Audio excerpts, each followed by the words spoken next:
Brasil antes de 1500. A história que você nunca aprendeu. Antes da chegada dos portugueses em 1500, o território que hoje chamamos de Brasil já era habitado por milhões de pessoas organizadas em centenas de sociedades diferentes.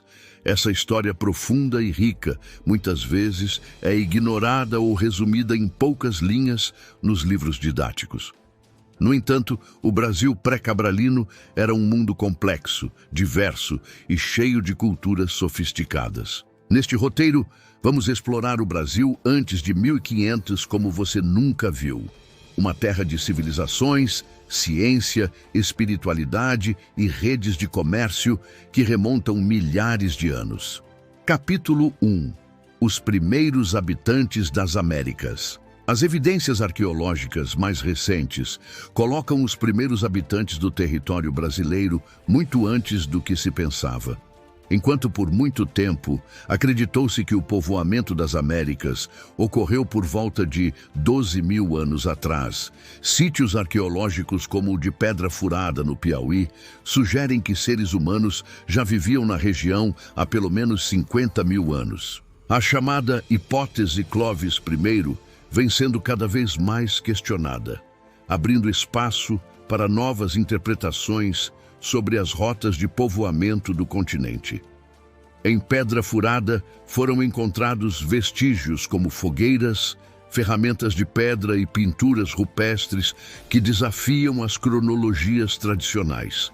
Isso sugere que a ocupação humana no território brasileiro é uma das mais antigas do continente e que esses grupos desenvolveram modos de vida adaptados a diversos biomas, como a floresta amazônica, o cerrado e a caatinga. Capítulo 2. A diversidade dos povos originários. Antes da chegada dos europeus, estima-se que entre 3 e 5 milhões de pessoas viviam no território brasileiro, divididas em mais de 1.000 etnias, falando cerca de 1.300 línguas diferentes. Essas sociedades não formavam um bloco homogêneo. Havia caçadores-coletores nômades, povos agrícolas sedentários, guerreiros, artistas, curandeiros e xamãs. A diversidade cultural era tão rica quanto a biodiversidade do território.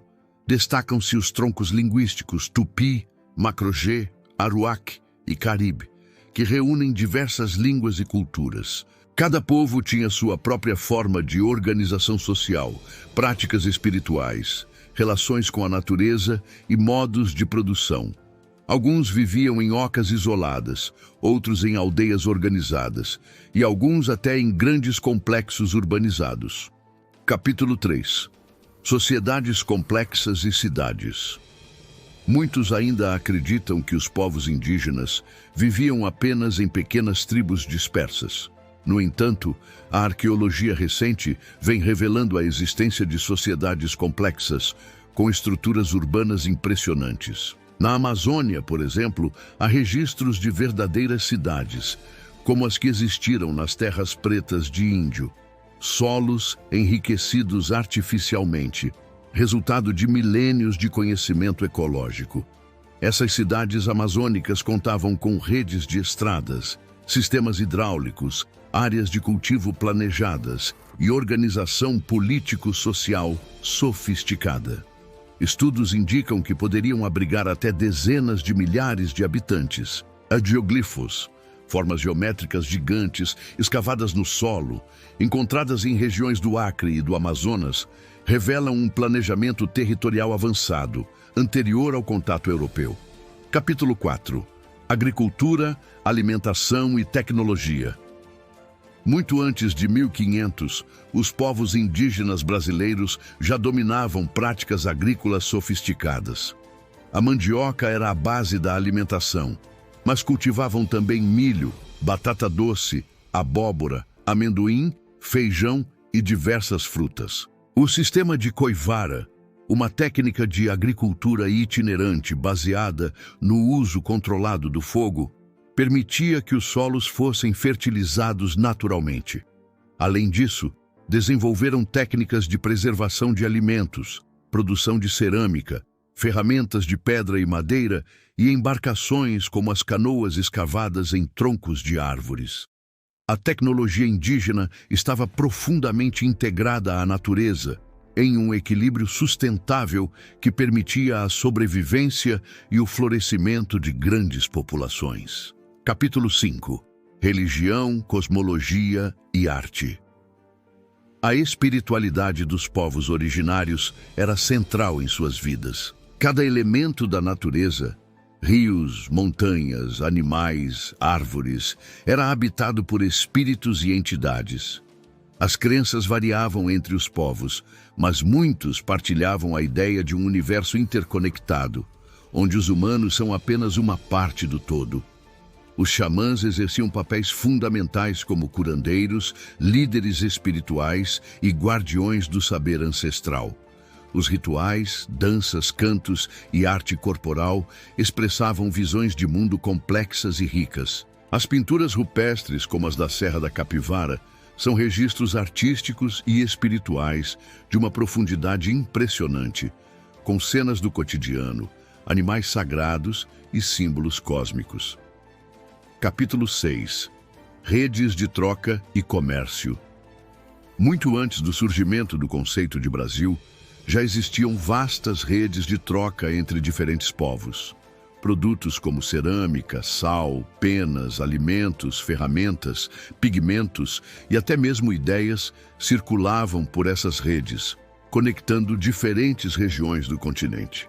A bacia amazônica, com seus rios navegáveis, funcionava como uma verdadeira artéria de conexão cultural. Há evidências de trocas entre povos da Amazônia, Andes, litoral atlântico e até o interior do atual Paraguai e Bolívia.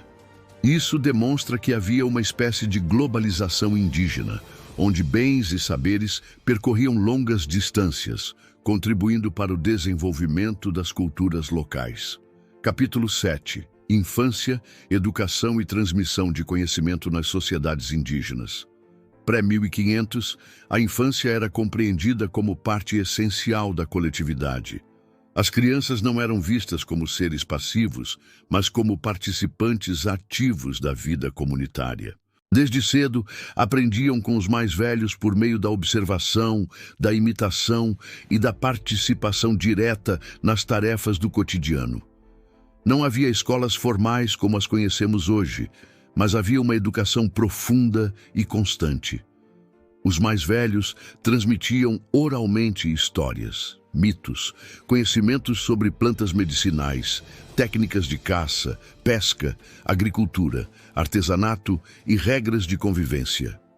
O saber era comunitário e vivencial, transmitido por meio de narrativas e rituais que reforçavam valores sociais e espirituais. Capítulo 8. Relação com a natureza e a fauna. Os povos originários possuíam uma relação de respeito e reciprocidade com a natureza. Animais não eram vistos apenas como fonte de alimento, mas como seres dotados de espírito e parte de um mundo interconectado. Muitas comunidades acreditavam que caçar exigia permissão espiritual e que o animal doado pela floresta era um presente que devia ser honrado. A fauna brasileira fazia parte dos mitos, rituais e totemismos.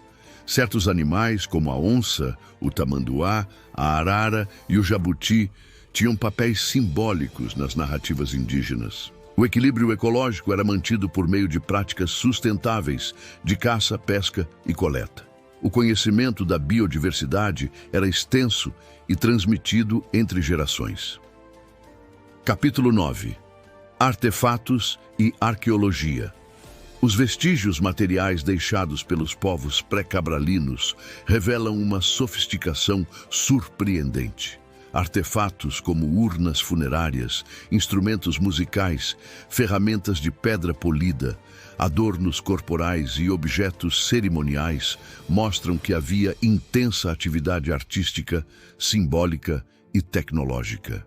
A cerâmica marajoara, por exemplo, é uma das mais impressionantes expressões artísticas da América do Sul pré-colonial.